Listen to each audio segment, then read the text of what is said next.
Balimao, Anyankuma, très, très, très, très urgent et très, très, très, très, très, très bonne nouvelle. Ah, Malion, Bikaride. Billet mercredi 9 novembre 2022. Malion, Makoro ere boraka kuma sanno. Kaiwa. Ko ubina barkanu ko ni abane. Mais Makoro be ka namara do glanji jukoro meno sekere fana fo o ngerabi. Makoro mata ka bo Afrique folo de. Kubina barkanu ban parce que ku koga go makoro yɛrɛ ko k'olu kogo yara bɛɛ ya video bɛ yan n bɛna video kala sa an bɛ jɛ kala di ɲɔgɔn fɛ makɔrɔn ko k'u kogo yara africain bɛɛ ye k'an bɛ yɔrɔ na ko bi ko ni faransi ma afrique bila dɔrɔn k'a kɛra maloya ye donc an y'o video sɔrɔ an bɛn'o video kala sa aw n'an bɛ jɛ k'u lajɛ ɲɔgɔn fɛ ka ɲɛfɔ maliyɛnden bɛɛ lajɛlen ɲɛna an k'an ka armée dɛmɛ dɛ an ye bonne nouvelle dɔ fana sɔrɔ sisan nɔ ko tesit mali ni niger frontière la ko irisiw minnu bɛ ka mali dɛmɛ ani les troupes russes ani mali sɔrɔsiw ani gamuga mɔgɔ nunu gatsia mɔgɔw ani MSA de Musa Ashratan maliyɛnw k'u ye terroriste Daesh mɔgɔw gɛn fa dɔw y'u bɔmɔsi di n bɛ tila ka document kalan a bɛɛ lajɛlen bɛ n bolo yan nɔ armée malienne kɛlen bɛ ka victoire ba de kɛ bi ko attaque dɔ fana bɛ ka kɛ Sokora donc an t'a dɔn o ko bɛ niveau min kɛ nin na mais n ye nouvelle dumanba min sɔrɔ sisan ko la zone des 3 frontières depuis Mali ye zone de 3 frontières minɛ dɔrɔn Faransi ma lafiya kirikirimasiyɛn de Faransi minɛ don o don terroristes bɛ bɔ Niger ka na Mali kama an ka armée ye avion mun bila ka taga Menaka mara la Anderbuka ni bi a bɛ avion tan bɔ u taara u ye bunteni da terroristes kan terroristes dɔw bolila a dɔw yɛrɛ bɔmɔsi tigɛ ka u ka marifaw fili k'u ɲagami civiliw la donc mɔgɔ a y'a kɔlɔsi dɛ Menakakaw n'a ye mɔgɔ ye ko dunan don dɔrɔn a y'a kɔlɔsi dɛ a terroristes de don ko terroristes bɛ k'u ɲagami mɔgɔw la sa tellement u sirannen bɛ armée malienne ɲɛ la c'est à dire que ils ont fui le feu de l'armée malienne. Ko irisi minnu bɛ yen nɔ, irisi minnu bɛ ka Mali sɔrɔsiw dɛmɛ. Ah maliyɛnw ko tasuma de b'u la. Ko irisi sɔrɔsi minnu bɛ ka Mali sɔrɔsiw dɛmɛ bi. Ko u bɛ ka tasuma de da terroristes kan. Fo a marifa ci kan fo mɔgɔ dɔ bɛ boli ka b'u ka villages la. Dɔw bolo ko terroristes de bɛ armée malienne ani irisiw ani Gamou ka mɔgɔw. On va dire bravo au général Gamou, bravo à Gatsia, bravo au MSA. O bɛɛ lajɛlen bɛ n bolo yan nɔ. N bɛna tila k'o kalasa maliyɛnw an bɛ jɛ k'u lajɛ ɲɔgɔn fɛ mais yan'an ka taa ɲɛfɛ ko Macron ko k'u ye Afrique bila pewu k'u ka opération Barkhane k'u y'u sen bɔ a la ko parce que k'u jelima ka go ko Faransi sɔrɔsiw bɛ bɔ ka taga yɛlɛyɛlɛli minnu kɛ kɛnɛma k'u y'a bɛɛ dabila mais an ye dernière information dɔ sɔrɔ sisan nɔ ko tabaga tɛ bonɲuman seere dɛ awa ko dugutigi kɔrɔ ko tɛ dugu ɲalen fɛ dɛ ko Faransi kɛlen bɛ ka sɔrɔsiw de bila ka taa Mali ni Côte d'Ivoire ni Ghana frontière la k'olu bɛ ka Côte d'Ivoire civiliw ko terroristes kana taa bɔ Mali kɔnɔ ko ka taa Côte d'Ivoire attaquer ko Faransi kɛlen bɛ ko ka sɔrɔsiw dɔw bila ka taga Mali ni Côte d'Ivoire frontière la ko Faransi sɔrɔsi baden de bɛ yen depuis Faransi bateau nana ne hakili ma sigi fo bi donc k'a ɲɛfɔ bɛɛ lajɛlen ɲɛna bɛɛ ka to transition kɔ bɛɛ ka ka transition bɛɛ ka soutenir bɛɛ ka Asimi dɛmɛ k'a ɲini Asimi fana fɛ a k'i kɔlɔsi politiciens bɛ k'i bila distraction kɔnɔna na dɛ k'i bɔ i ka logique kan i ka sécurité ko in ɲɛnabɔ i ka politicien hali kɛra kungo fɛ hali ni politicien min ko allo Asimi i bɛ téléphone i b'a raccrocher ka a da kɛrɛfɛ kan'u ka téléphone ta kana kumu fɛ i ɲɛsin i ka baara ma maliyɛnw y'i ta baara in de kama bɛɛ ɲɛ b'i la dɛ ninnu bɛ fɛ de Faransi ka plan ye 2 de a yan'an k'o kɛ fɔlɔ yan'an ka don détail la Macron ye kuma minnu fɔ an bɛna Macron ka vidéo kala tout de suite aw n'an bɛ jɛ k'u lajɛ ɲɔgɔn fɛ an y'o de fɔ an na n ko bi ka di bi ye sini ye a la kale ye donc maliyɛnw ko prêt parti donc a y'a kɛ to n bɛna a yɔrɔ kala tout de suite an bɛ Macron yɛrɛ bɔ Macron yɛrɛ de bɛ ka kuma ko opération Barkhane ko banna pewu président Macron de filɛ ka fɔ Faransi président Macron ko ko opération Barkhane banna donc a vidéo filɛ nin ye n b'a vidéo labɔ aw n'an bɛ jɛ ka lajɛ ɲɔgɔn fɛ k'a fɔ aw ɲɛna an kana décourager kɛlɛ na dɛ an y'an ka victoire sɔrɔ ko k'a fɔ maliyɛn bɛɛ lajɛlen an ye communiqué télémani dɔ fana sɔrɔ sisan ko moto taxi k'a ka kɔlɔsi moto taxi la dɛ ko terroristes bɛ to k'u yɛrɛ kɛ moto taxi ye sisan nɔ ayiwa maliyɛn cɛ n'a muso denmisɛnnin makɔrɔba a y'a kɔlɔsi moto taxi la dɛ moto taxi caman bɛ nɔ a caman terroristes de ayiwa u bɛ girin ka na k'u b'aw ta n'an b'a kɔlɔsi n'u bɔra n'aw ye aw bɛ tunun dɛ n tɛ nɔgɔya o la dɛ donc o ɲɛfɔ bɛɛ lajɛlen ɲɛna bɛɛ k'i hakili to o yɔrɔ la donc ko moto taxi ko min bɛ sen na k'a ka kɔlɔsi bɛɛ k'i kɔlɔsi moto taxi la moto taxi bɛɛ tɛ moto taxi ye dɛ moto taxi caman bɛ yen nɔ terroristes de don an ye photo dɔ sɔrɔ o fana kan an bɛna bɔ k'o yira la mais yan'an k'o kɛ aw n'an ka jɛ ka Macron kumakan lamɛn Macron yɛrɛ da de bɛ k'a fɔ k'u ye Afrique bila voilà a y'a kɛ to dɛ a yɔrɔnin de kɛ ladɔnni donc an y'o information telimani sɔrɔ sisan nɔ bon gros titre fana anya bonne nouvelle de France soro ko docteur Choguel ko kala Maïga Choguel be na soni mais te fait ka kuma quoi donc malien anya me ko Choguel Maïga be sara la kana Choguel be na tile damana manu ko doro do abe Choguel ni ala sonama abe Choguel joli a senta bara flaka ka kangarda Choguel nale ko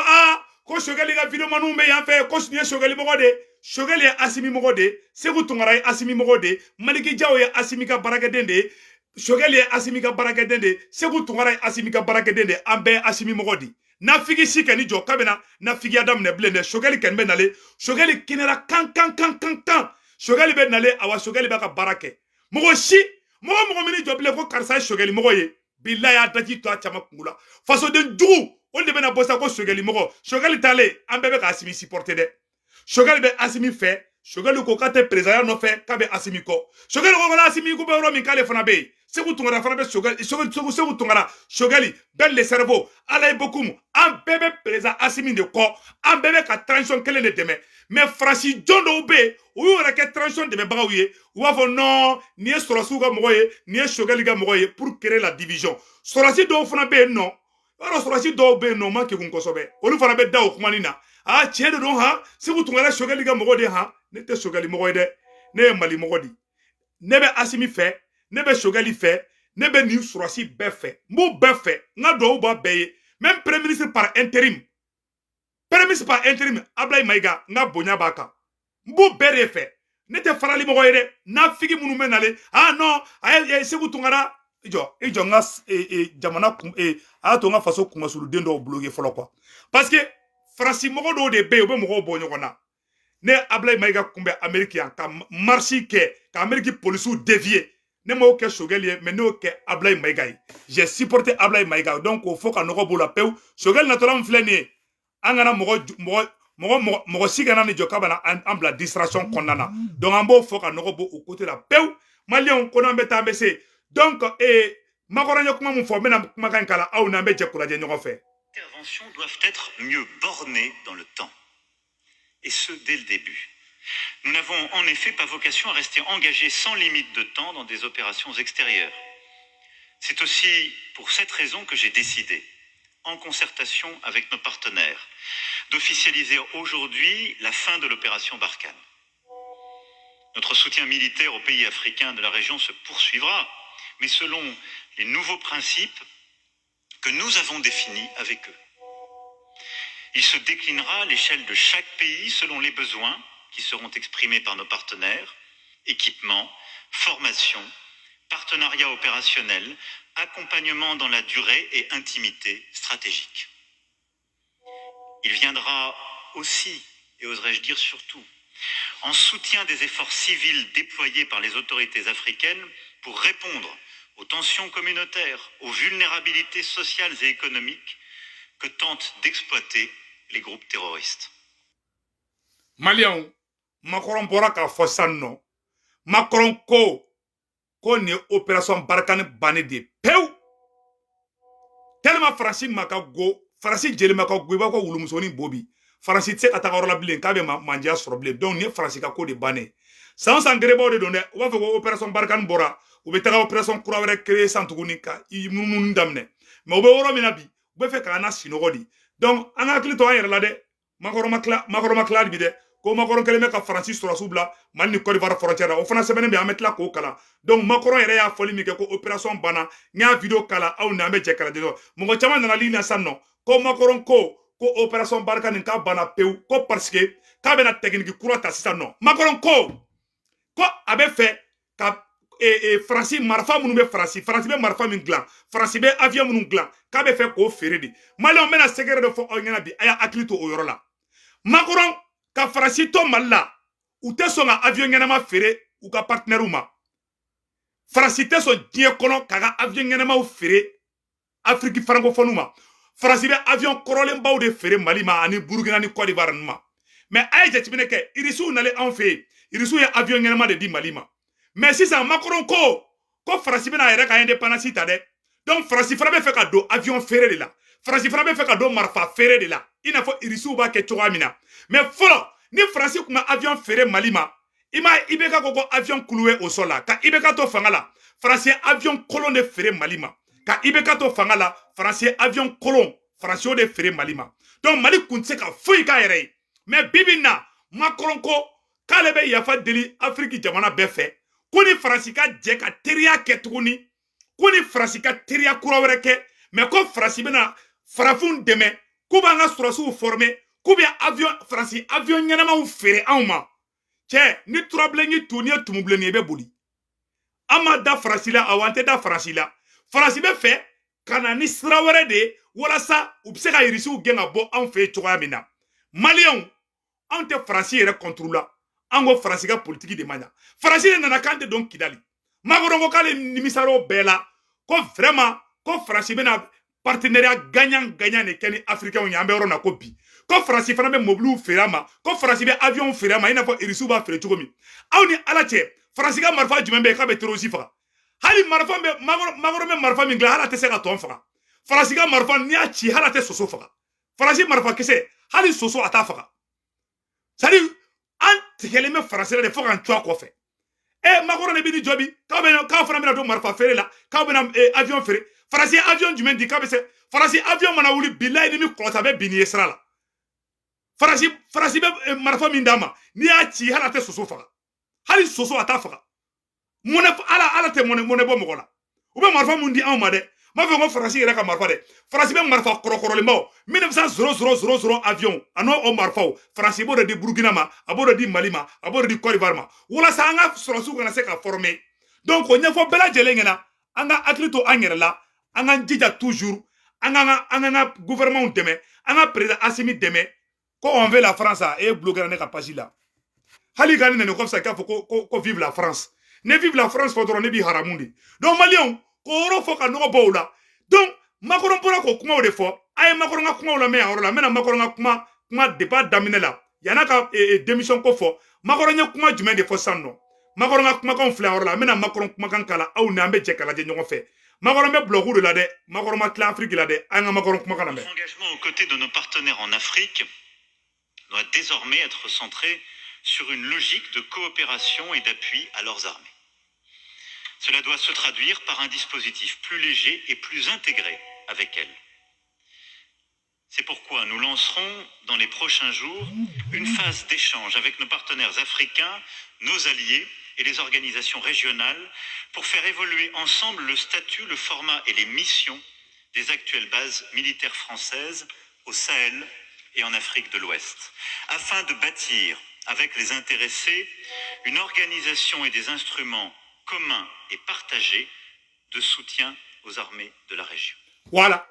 Ko Macron ko kale ni Afrique président aka allié ko abena sigi ka foke ka mogo be fen na nanga nga koko ke mumato anga sorosu be demestro ko France perlembe ko ka Afrique be deme wala sa anga sigi ka foke ko Macron ko France bena sigi ka foke ni aka allié be Afrique wala sa abse ubeso ko ga sorosu deme toya mina abe mana kandi Canada shila aya korosi de Macron bluffeur de donc oro bane ko fe Maliens anyo de fana anya gros titre fo antara Macron anya Macron antara Macron ngazirna anyo da krefe Maliens amena kuma anga nouvelle phase flana de kasano ko nyafo bela jelengena ko armée malienne be ka monter en puissance ke menaka marala Maliens mena nyora kala aw na be je kula je nyoko fe Maliens bonne nouvelle ben non ko l'armée malienne monte en puissance à Menaka à Tessit la zone des 3 frontières billet mercredi 9 novembre 2022 Maliens men ne se wutungara bena oro kala dobe songa kashibiu a to nga nyoroni kala nga je kan na me nyoko fe ka nyafo bela jelina abe fo ne mako bonne nouvelle bonne nouvelle a oro se benefle mena oro kala sanno voilà ay noro la mede selon les informations concordantes il est observé un mouvement de combattants des terroristes de l'IGS sans armes et à pied fuyant soit des frappes effectuées le long de la frontière entre le Mali et le Niger et sont signalés dans les zones de Tongo et Sabara Bangou, soit des opérations conjointes, les FAMA, les forces russes, le MSA et Gatsia. Selon certaines sources, les GAT sont en train de rallier en grand, y compris la capitale, pour disposition à prendre. Donc, Maliens, Abela Djeleni Koumame Sanno. Mali surasu ani gamuga mɔgɔw n'o ye Gatsia ye ani MSA mɔgɔw n'o ye Musa Aksaratan ka mɔgɔw ye oni irisiw u ye bombardement da terrorisiw kan T-Site mara la Ander Bougan yɔrɔ la u bolila ka taa Niger terrorisiw mana frappé dɔrɔn terrorisiw ni kalaman taara Niger u bɛɛ bolila ka tugu kalifa Niger terrorisiw dɔw y'u ka gloki bɔw la k'u bɔmɔsi di ka karavati siri i n'a fɔ politiw ka karavati bɛ cogoya min na a terrorisiw dɔw u bɛ ka boli ka taga dugu kɔnɔnaw la bɔmu ci kan a dɔw yɛrɛ kulo girinna a terrorisiw dɔw kulo girinna hali u tɛ se ka fɛn mɛli kɛ bilen donc an ka armée ka puissance de fɛ bɛ ka jigin u kan bi an bɛ yɔrɔ min na ko bi donc maliyɛnw an bɛɛ kan ka sɔrɔsiw soutenir u bɛ kuma caman fɔ Mali Nord kan tiɲɛ t'a la mais mun ye Asongo ye Asongokaw ko k'a ye recrutement kɛ donc an b'a fɔ président Simi a ka recrutement kɛ le plus vite possible an y'a mɛn fana ko attaque dɔ fana bɛ ka kɛ Sofara donc o yɔrɔ fana filɛ nin ye an bɛna nin information yɔrɔ fana sa des informations des sources générales fiables a permis d'une opération des forces russes dans la zone de Anderboukan, Mali. Plusieurs terroristes sont en débandade ainsi que les populations d'Anderboukan ont l'intention de fuir à cause des puissances de fait de l'armée malienne en coalition avec Gatsia, les Fama et MSA, se trouvant le territoire nigérien. Les terroristes viennent de fuir la zone des 3 frontières pour aller se réfugier au Niger voisin, à Abala et ou à Mangaïze. Niger dugu dɔ bɛ yen ko Mangaïze ani Abala. Ko bolla terroriste ye sentigɛnin ta. Mali sɔrɔsiw ye ani irisiw u ye bombardement da terroriste kan. U ye sentigɛnin ta u bolila ka taa Niger dugu dɔ la. Dugu tɔgɔ de ko Abala, dugu filanan tɔgɔ de ko Mangaïze. La vigilance doit être redoublée par nos différentes positions pendant ces déplacements de leur entrée dans les localités. Donc, nga aradar do de ni chimma hala te 30 minutes bo ngo alhamdulillah yala anga aradar be de ne aradar be ali s'angéliser là donc malio ka nyafo bala jelengena anga sorosu ye victoire dumamba de kebi anga ni feti kebi manam ngere che woro tobi ko bla sa ne rebe taka che so nyimina sa asimi rebe ka fete kuluba se vous tungala fana be na fete a feti ke woro là donc on va dire bravo à l'armée malienne, bravo aux femmes, baratabolo kayi. Président Azimi i kolosi amena kuma kelen fo plan kura do de be meno segere fo malien aye ni vidéo ro ni partager c'est très important Franciga plan fo la jumenye avec politicien bla olu bini kole Azimi la ka essayer politicien munu fle politicien betede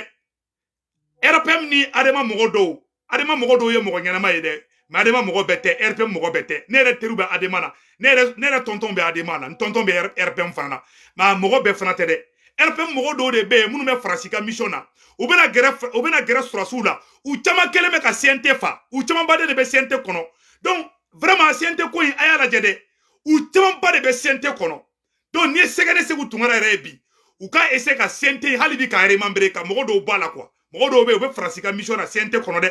Francis sera ka dongoro soro yoro mina o ye CNT di ntendu ka ula donc si ta plan kura jumembe Francis bolobi Francis desara asimila Facebook ka Sekou Tungara be Boubou Babel be Amara Silajiri Cesar be Damagile Jawara be Gandhi Malien be Awnye RFI taka boka bidguma kan sendera kankan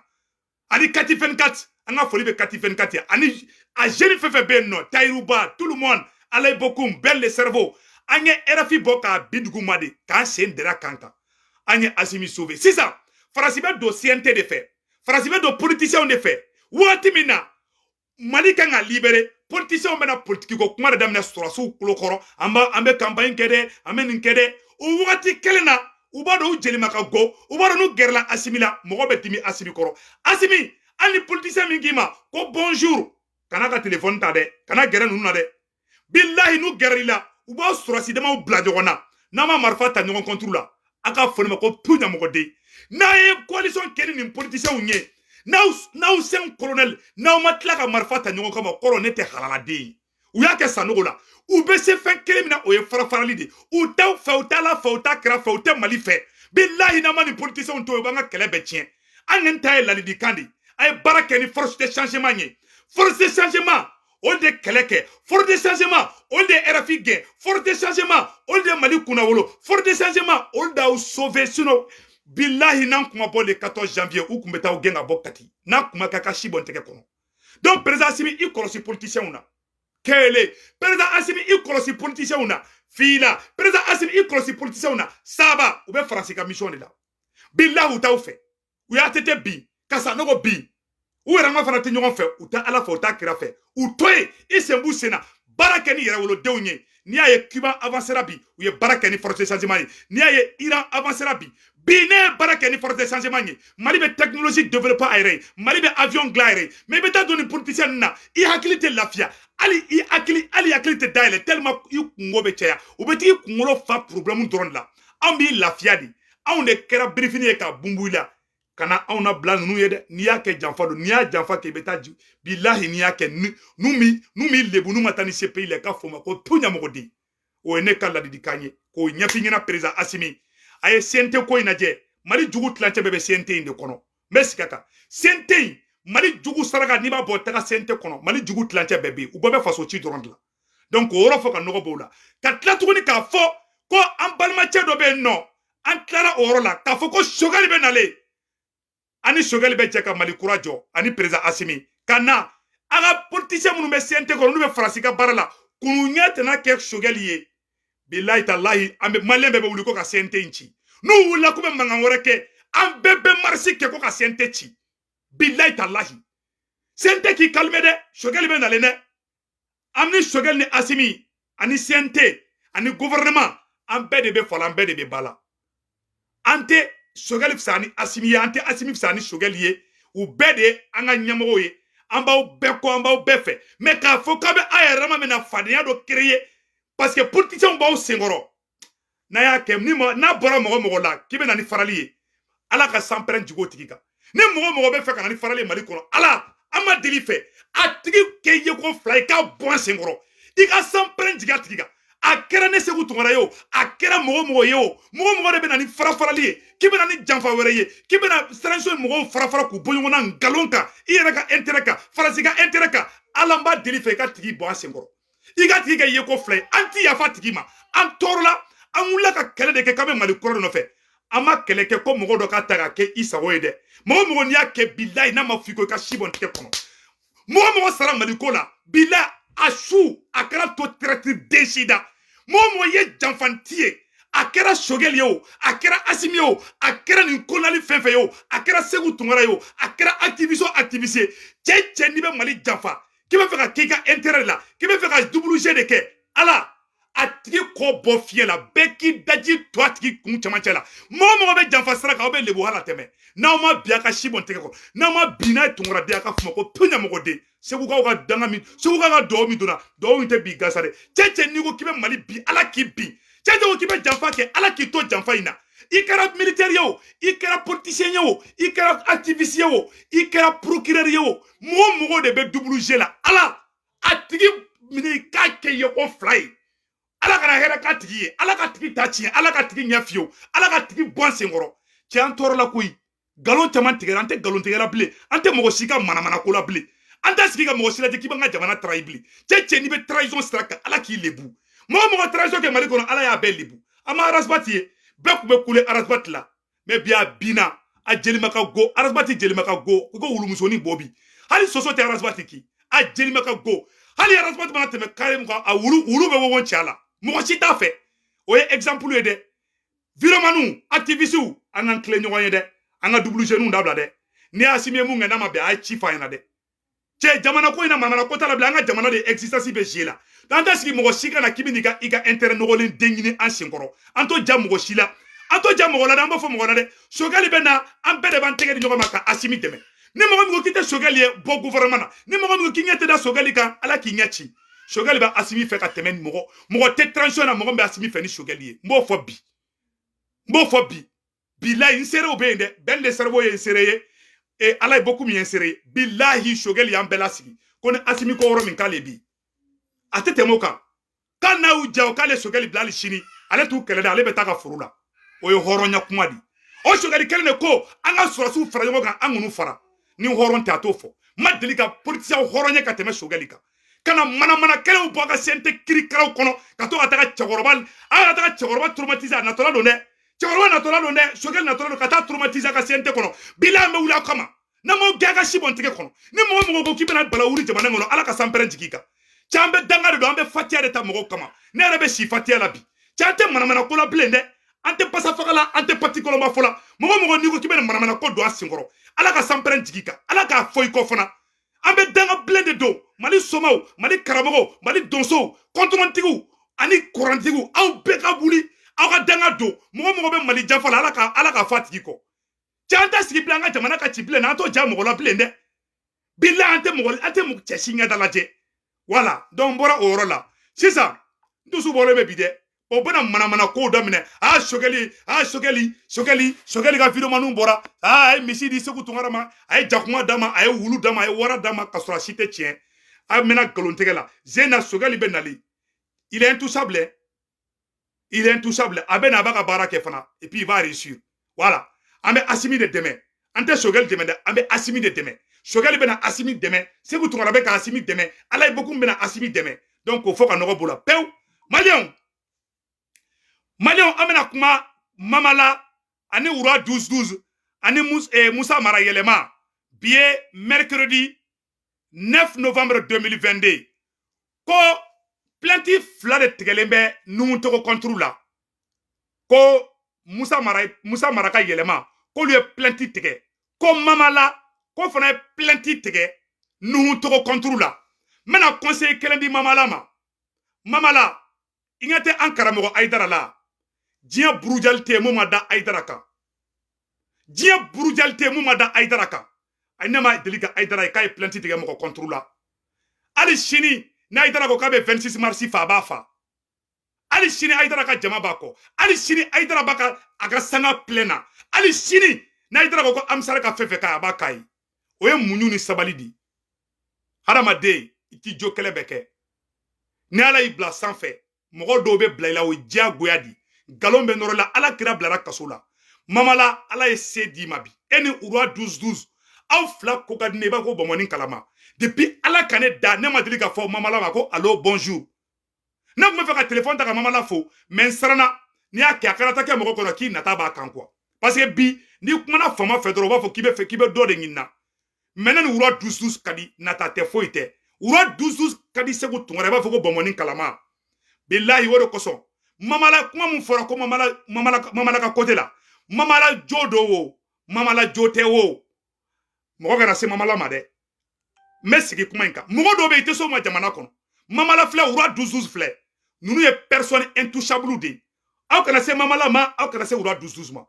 nunu ye fantaw de deme mali kono nunu ye desebagato de ngeji che mali kono ne mo yo be geleya la ura 12-12 ya do deme mamala ya do deme voilà des jeunes qu'il faut encourager. Mamala, je suis très fier de toi. Que Dieu te bénisse. Mamala, ala kana foyi kila. Même bi deli planting boy. Ala i bla sans fait de bi. Mamala, billahi ala i bla sans fait. Awa ite jigi. Awa ite maliko ina. No ko betigi mine. Ambe be marché ke ko kibla.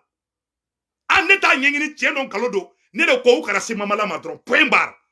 Aye fait stra aya klani fantam de che. Ura 12 mamala. C'est des personnes intouchables. Wallahi nous mali kuna wolo mali kono ani mali koka. Je suis très fier de Oura 12-12. Je suis très fier de Mamala. Mais Mamala ambi deli. Ta plenty bo. Nous toga kuma. O kana ibali. O kana idese kasinoho. Mamala aidara dogoyara. Jene galon dorla aidara la. Afara ko aidara ya yere den faga. Die kuma kolonte mu ma fo aidara ma. Ma aidara balia. Kate via. Ali shirini aidara kuma na belame. Ali sini aidara ko aka amsar mo angata nyongo soro 26 mars la seconde fla 26 mars be pa abefa aidara munyuna aidara sabalida mais ala ya sago kai adamade ni munyuna ka sabali ala be do de farata ka ala te foi boala ni be sanfe ni ala yi togo dima ka fendo dima billahi ablay kuna mo be blay ko mo be bla ila fana. Est-ce que tu vois? Mogo be bla iko mogo be wuli contre la donc ambo orofo mamala i boroda i dusuka tiga planti retiré nous to contre la ne segu tungara mbolo fla ben ko ne be yafa dili e mamala fe ake ala kama politicien si kana ta se ka bi pousser nta don mundo mais ay ni video yoron tiga ka ci mamala ma ko segu tungara ko k'a kɛ ala n'a kira kama a ka plainte in bɔ il est trop grand pour ça wallahi mama la i ye mɔgɔba di bilahi talahi i ye mɔgɔba di wallahi ne t'a ɲini k'i jo do i jo tɛ ne ka sira t'o la ne de ko a kana se mama la ma a kana se wura dusu ma parce que ne mɔgɔ k'i bɛ fantan dɛmɛ quoi ni ne mɔgɔ ye ne mɔgɔ k'i bɛ fantan dɛmɛ ni ne ye ko dɔ kɛtɔ la a bɛ ne segu tungara bilahi tala a bɛ gêner kan ninnu ye adamadenw bɔ gɛlɛyaw kɔnɔ dugu in kɔnɔna na bilahi ala kana foyi k'aw la e ni wura dusu ala kana fɛn k'aw la aw ko ka ne toro walayi nata tɛ dɛ ne ye k'i bɛ mɔgɔ dɛmɛ i ma hali ne video dɔ kɛ fɛngɛ Habib Sila contre la depuis ko Habib Sila bɛ mɔgɔ dɛmɛ dɔrɔn ne a yira k'a fɔ n ko non n ko vraiment n ko Habib Sila le président du Haut Conseil des Maliens de la diaspora n'a bɛ fantanw dɛmɛ a bɛ dɛsɛbagatɔw dɛmɛ en même temps aussi Habib Sila k'a ye 80 millions don casque la ko k'a di mɔgɔw ma donc c'est quelqu'un à encourager et puis a bɛ transition dɛmɛ a bɛ Assimi fana fɛ o yɔrɔ la ne ye video kɛ ka Habib Sila fo kosɛbɛ malgré k'an ka hakilinataw tɛ kelen mɔgɔ n'i bɛ hinɛ jamana in na mɔgɔ n'i bɛ fantanw dɛmɛ i ye mɔgɔ sugu o sugu ye ne segu tungara b'i fo awɔ n ka bonya b'i kan mama la n b'i deli t'i ka plainte bɔ an b'a ɲini Musa Mara fana fɛ Musa Mara fana ka taa ka plainte bɔ deli de don ko mara yɛlɛma ko parti yɛlɛma mɔgɔw k'olu fana plainte tigɛ nuhutogo contre la a ye plainte ko ninnu dabila hadamaden nkalon tɛ mun nɔrɔ ne segu tungara la a fɔra ko Sogɛli ye misi 5 di ne ma mais bi bɛɛ ka danaya bɛ ne kan ne bɛ n ka video kɛ bi a bɛ lajɛ a bɛ partager j'aime bɛ k'a kɔrɔ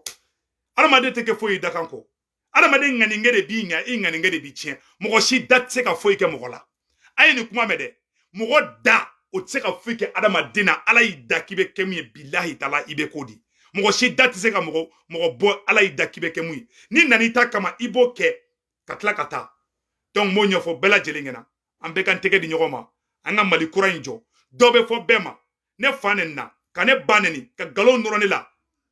ka nkalon sugu bɛɛ nɔrɔ ne la ko n bɛ fɛ ka kɛ ambassadeur ye ko n ye place ɲini ko n ma place sɔrɔ ko la to ko n bɛ dimi sɔrɔ su kɔrɔ kuma dɔ la ko n ye fɛn bɛɛ kɛ ala b'a dɔn a bɛ nkalon mais bi a tiɲɛ bɛ dalen bɛ kɛnɛ kan donc a ɲɛfɔ adamaden kuma bɛɛ bɛ f'i ma ni i ma Haidara ye kɛ Haidara ɲɔgɔnna si ye sa Haidara limaniyalen don mais ala y'a sankɔrɔta bi Haidara ko ka di ne ye dɛ ne ni mun dara Haidara kan a ma da Mali karamɔgɔ si kan réseaux sociaux in kan mais bi a lajɛ hali sini n'a ko jama a bɛ jama bɔ Abidjan a b'a bɔ Abidjan n'a ko a b'a bɔ Mali la a b'a bɔ Mali la ni hali Haidara tagara hali Sénégal a bɛ se ka jama labɔ yen donc o ye muɲu ni sabali de ye donc fɛn bɛɛ ye exemple de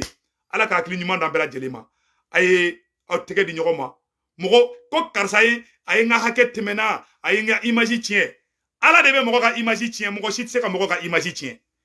cɛ nkalon nɔrɔla ne la ko ne ye misi minɛ koyi ko ne ye misi 5 minɛ a don kasira mais ala ye tiɲɛ bange bi bɛɛ y'a dɔn ko nkalon don ala de bɛ i kisi fɛn bɛɛ ma mɔgɔ mun ye nkalon nɔrɔ e la ni mɔgɔ dɔ nkalon nɔrɔ i la walayi a b'a yɛrɛ ne tɛ plainte tigɛ mɔgɔ contre k'i ye ne image tiɲɛ non non a y'o ko o kuma ma da ala la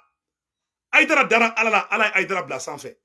a ye da ala ko la ala ko ye tiɲɛ de koyi o de kosɔn k'ale Assimi ma n ko n'a ye Mali janfa n ko ala b'a bila dugu ma bilayi a ye da ala ko la mɔgɔ si tɛ se ka mɔgɔ ka image tiɲɛ